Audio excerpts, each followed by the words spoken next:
Parce qu'on dit c'est adapté, c'est adapté. Mais oui, c'est adapté, sinon il ne serait pas là. Donc, attention avec le mot adaptation. Quoi? Mais rien, mais on n'avait pas dit qu'on parlait de reproduction dans cet épisode? Si, mais on peut parler d'adaptation aussi. Je veux dire, enfin, ça vient après, quoi. Aujourd'hui, vous l'aurez malheureusement compris, nous allons aborder la question fatidique de la reproduction. Mais au fait, c'est quoi la reproduction? Y a-t-il différents moyens de se reproduire? Et s'il y a plusieurs moyens, est-ce qu'il y en a un qui est mieux que les autres? C'est ce que nous allons voir dans ce 6e épisode d'Histoire naturelle. Tardy, générique. Oh yeah!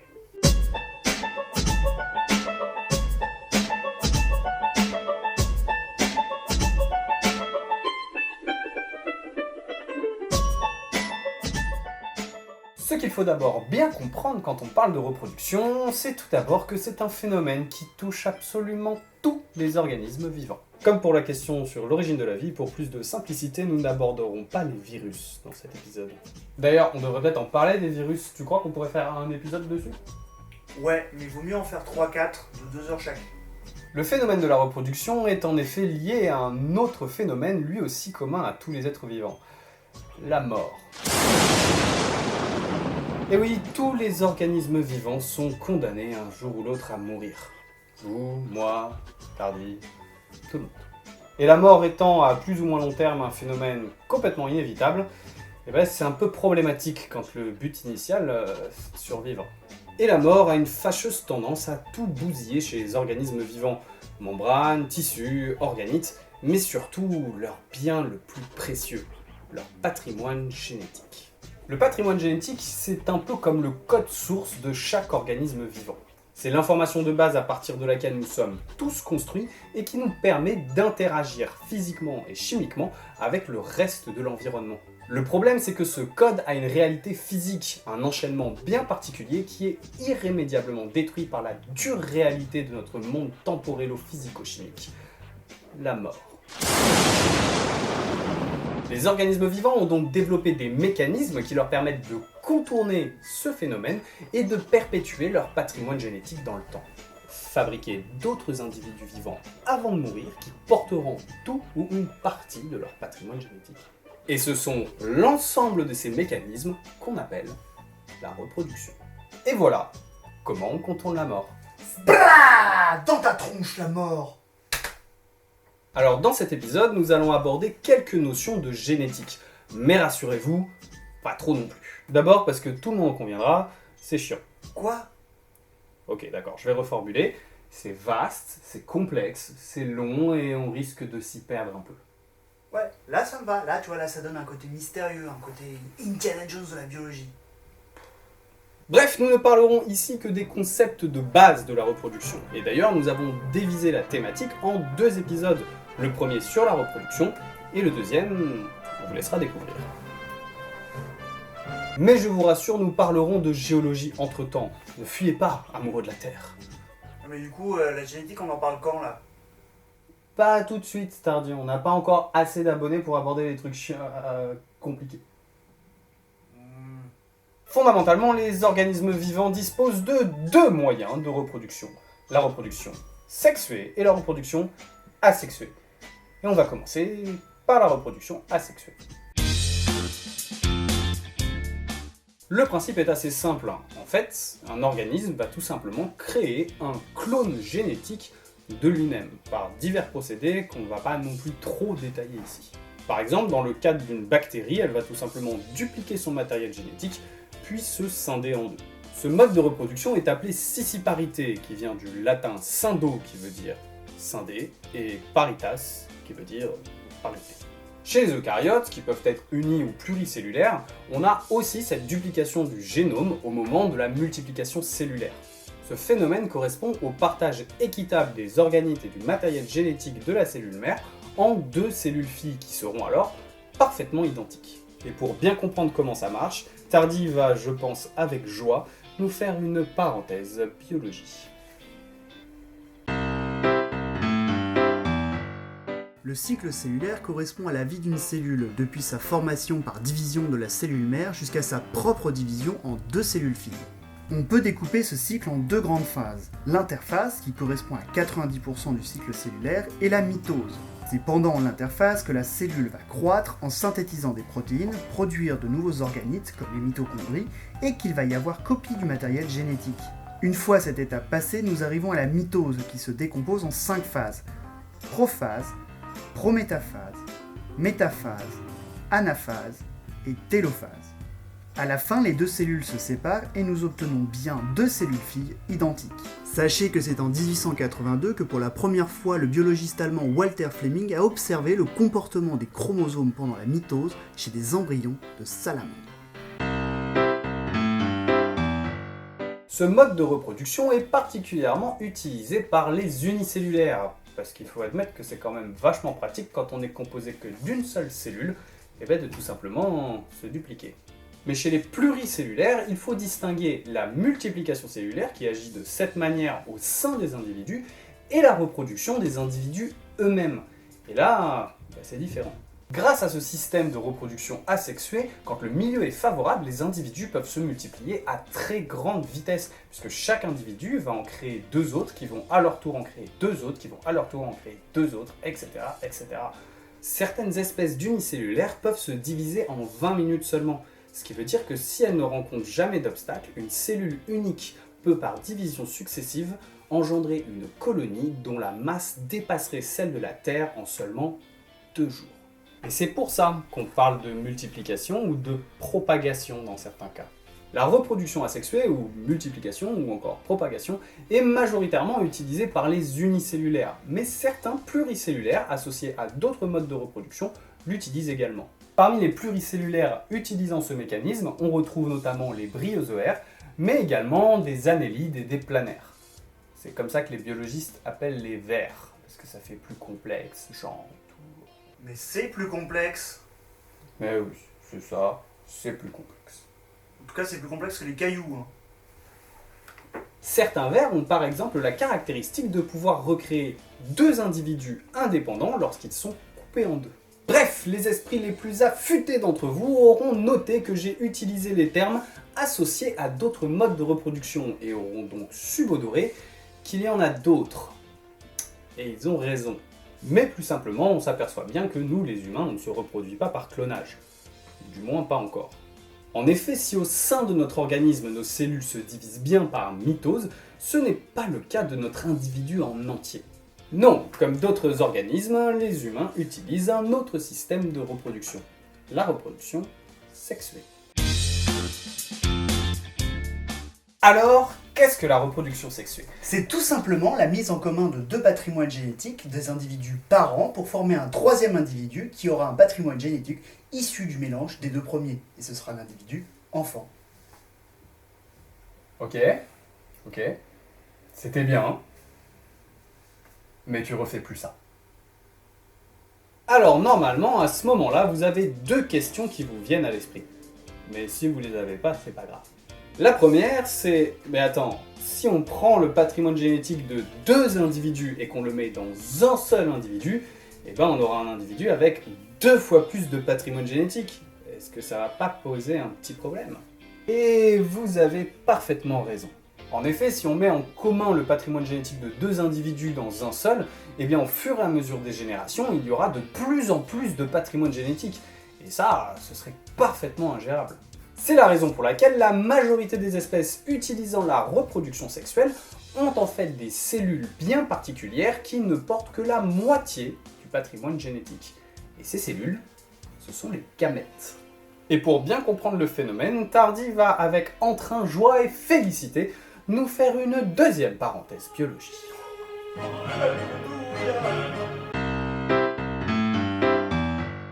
Les gamètes, ou cellules sexuelles, sont des cellules spécialisées produites lors d'un processus appelé la gamétogénèse. Par souci de simplicité et parce que Zarco me l'a demandé, nous parlerons que du cas de l'être humain et de ses 23 paires de chromosomes. Nous pouvons distinguer dans notre corps deux grands types de cellules, les cellules germinales, qui sont à l'origine des gamètes, et les cellules somatiques, qui représentent toutes les autres cellules de notre corps. Pour arriver aux gamètes, des cellules de la lignée germinale vont se diviser par un processus appelé méiose. Ce dernier correspond à deux divisions cellulaires successives pour permettre la réduction de moitié du nombre de chromosomes dans les cellules sexuelles. Chaque gamète produit, mâle ou femelle, n'aura donc que 23 chromosomes et non plus 23 paires. Au moment de la fécondation, lorsque les gamètes mâles et femelles fusionnent, on obtient de nouveau une cellule avec 23 paires de chromosomes. Chez l'être humain, cette production de gamètes commence à la puberté. Ainsi donc, la plupart des espèces qui utilisent la reproduction sexuée possèdent des gamètes, qui sont soit des gamètes mâles, soit des gamètes femelles. Lorsque les individus d'une même espèce sont exclusivement porteurs d'un type de gamètes, et bien par extension, on parle d'individus mâles et d'individus femelles. Chez certaines espèces, il arrive que les individus soient porteurs des deux gamètes, et donc puissent pratiquer l'autofécondation. C'est le cas chez pas mal de végétaux, et notamment chez les angiospermes. Et les angiospermes, c'est comme ça que les biologistes appellent les plantes à fleurs. Encore plus complexe, tout ça. Mais tu vas arrêter là ? En effet, on ne parle jamais de rose mâle ou de rose femelle. Rose, c'est une rose, elle est porteuse des deux gamètes. Alors que chez la majorité des animaux, on a plutôt opté pour la différenciation sexuelle des individus. Il existe des mâles et des femelles. Alors bien sûr, comme partout dans la nature, il y a des exceptions. Par exemple, le hou est un végétal et il y a des hous mâles et des hous femelles. Et l'escargot est un animal et pourtant il est parfaitement hermaphrodite. Il y a sûrement des raisons pratiques à ces évolutions respectives, mais on ne va pas les aborder ici parce que sinon Tardy va vouloir en parler pendant des heures. Non, 3-4 épisodes, pas plus. Bref, la reproduction sexuée est un joyeux bazar dans lequel les individus doivent se débrouiller pour qu'un gamète mâle et un gamète femelle se retrouvent dans un endroit propice, s'unissent et forment un nouvel individu qui sera le mélange du patrimoine génétique de ces deux parents. Chez les humains, par exemple, c'est comme ça que ça se passe. Il faut obligatoirement qu'un gamète mâle et qu'un gamète femelle se rencontrent pour former un nouvel individu. Et le milieu propice, c'est tout simplement l'utérus de la femme. Et normalement, là, la deuxième question arrive. C'est tout simplement, mais pourquoi que c'est si compliqué ? Je veux dire, la reproduction asexuée, ça marchait vachement bien. Alors pourquoi la nature a inventé la reproduction sexuée ? Alors premièrement, la nature n'invente rien du tout. Les mutations arrivent par hasard et l'environnement se charge de massacrer impitoyablement tous ceux qui n'y sont pas adaptés. Donc si la reproduction sexuée est aussi répandue notamment chez les animaux et les plantes, c'est que la balance inconvénient-avantage penche en sa faveur selon les circonstances.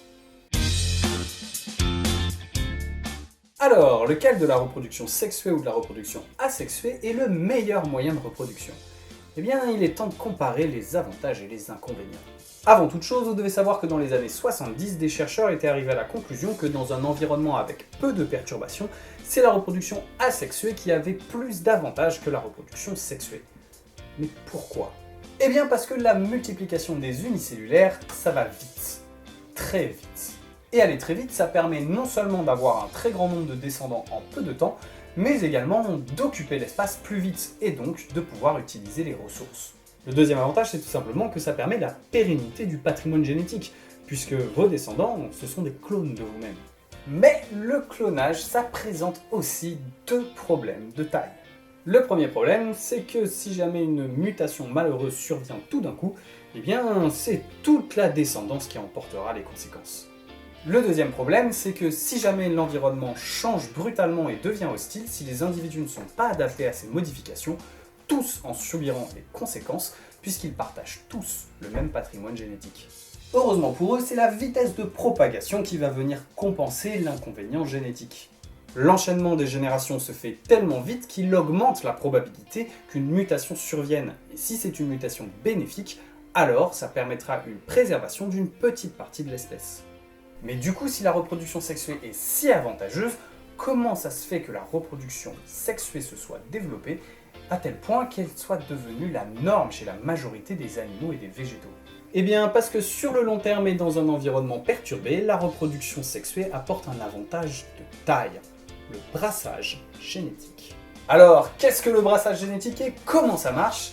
Eh bien Tardy, je t'avais dit qu'on ferait pas de génétique dans cet épisode, mais honnêtement, je pense qu'on peut pas y couper. Alors vas-y, fais-toi plaisir. Sans deck ? Sans deck.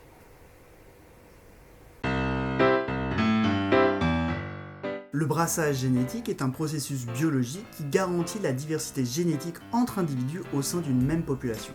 Comme nous l'avons vu, pendant la méiose, les chromosomes des pères dits chromosomes homologues sont distribués aléatoirement dans chacune des deux cellules filles. On a ici un brassage dit interchromosomique. Il arrive parfois qu'il y ait également des échanges de matériel génétique entre chromosomes de la même paire. Ce phénomène porte le nom de ou engendrement en français. Bref, on obtient alors des chromosomes différents de ceux des autres cellules parentales. Il s'agit du brassage intrachromosomique. Au final, tout individu sexué sur Terre possède un génome unique qui lui est propre, à l'exception des vrais jumeaux.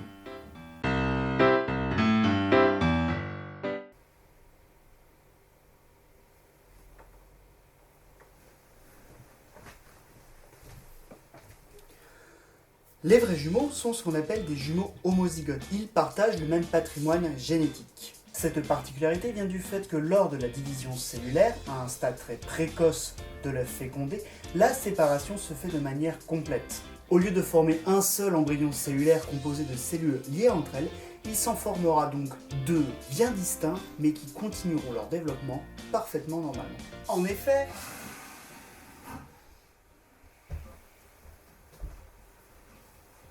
Mais tu fais quoi là? non mais rien du tout, c'est juste que comme t'étais pas là à la fin de la parenthèse et qu'il fallait que ça continue, donc j'ai pris la parole. Mais ça va pas? Je me demande si 3 parenthèses biologie, c'est pas un peu beaucoup quand même. Bah non, de toute façon c'est un épisode de biologie, il faut parler de biologie. Bref, le brassage génétique présente 2 énormes avantages. Le premier, c'est qu'il permet de créer un grand nombre de descendants qui seront complètement diversifiés génétiquement et donc statistiquement augmenteront leurs chances d'être plus adaptés à l'environnement, donc de mieux se reproduire, etc., etc. Le deuxième, c'est que même si des individus ne sont pas tout à fait adaptés, s'ils parviennent à survivre assez longtemps pour se reproduire, ils donneront peut-être un individu qui génétiquement, lui, sera adapté. Dit comme ça, on a presque l'impression que la reproduction sexuée et son brassage génétique présentent un énorme avantage. Sauf que dans la nature, rien n'est jamais gratuit. Et qu'un avantage pareil, ça présente forcément quelques inconvénients majeurs. Et un des principaux problèmes, qui est particulièrement important chez les animaux, eh bien, c'est qu'il faut être 2 pour se reproduire. Donc ça veut dire trouver un partenaire sexuel. Et un bon spécimen de préférence, surtout quand on est du côté femelle de la vie. Alors forcément, la question est, comment bien sélectionner son partenaire sexuel? Avec Tinder. Eh bien ça, nous le verrons dans le prochain épisode. Et oui, comme nous vous l'avions précisé en début de vidéo, il y a tellement de choses à dire que c'est impossible de tout faire tenir en un seul épisode. Mais on a déjà couvert pas mal de choses. Concrètement, les êtres vivants disposent de 2 moyens pour se reproduire, la reproduction sexuée et la reproduction asexuée. La reproduction asexuée est en fait une forme de clonage qui produit des individus qui sont génétiquement identiques entre eux, sauf mutation hasardeuse. Elle présente un avantage considérable qui est celui de la vitesse. Les descendants peuvent se reproduire extrêmement vite, ce qui va augmenter statistiquement la possibilité de créer des individus plus adaptés à l'environnement, puis de coloniser cet environnement, d'en prendre les ressources et de se reproduire plus vite, etc., etc. Malheureusement, cela rend ces espèces très sensibles au moindre changement d'environnement. Si la lignée n'est pas adaptée, c'est l'hécatombe assurée. La reproduction sexuée, elle, implique de fabriquer des gamètes mâles et des gamètes femelles qui ne porteront que la moitié du patrimoine génétique. Ensuite, il faut faire en sorte que ces gamètes fusionnent pour reformer un patrimoine génétique complet et ainsi former un nouvel individu qui sera parfaitement unique génétiquement. Ce type de reproduction induit des dépenses d'énergie supplémentaires, du temps, mais aussi le développement de stratégies parfois très compliquées. Mais elle présente un avantage de taille, le brassage génétique. Grâce à ce phénomène, les espèces qui utilisent la reproduction sexuée produisent donc des individus très diversifiés génétiquement, et donc augmentent leurs chances que certains d'entre eux soient adaptés à l'environnement et au changement. Alors, laquelle des 2 reproductions est la meilleure ? Eh bien, ça dépend de tellement de facteurs dont beaucoup sont environnementaux pour pouvoir trancher. Voilà, ce nouvel épisode d'Histoire naturelle est maintenant terminé. Nous espérons qu'une fois de plus, il vous a plu. N'hésitez pas à le partager, à nous suivre sur les réseaux sociaux, en plus maintenant on poste plein de trucs, et à nous mettre des petits pouces bleus, c'est toujours cool. Et surtout, merci beaucoup pour tous les commentaires, les encouragements que vous avez laissés sur les autres vidéos. Continuez à nous dire ce qui vous plaît, ce qui ne vous plaît pas. C'est toujours intéressant et ça nous permet, nous, de progresser, de vous proposer du contenu de qualité, espérons.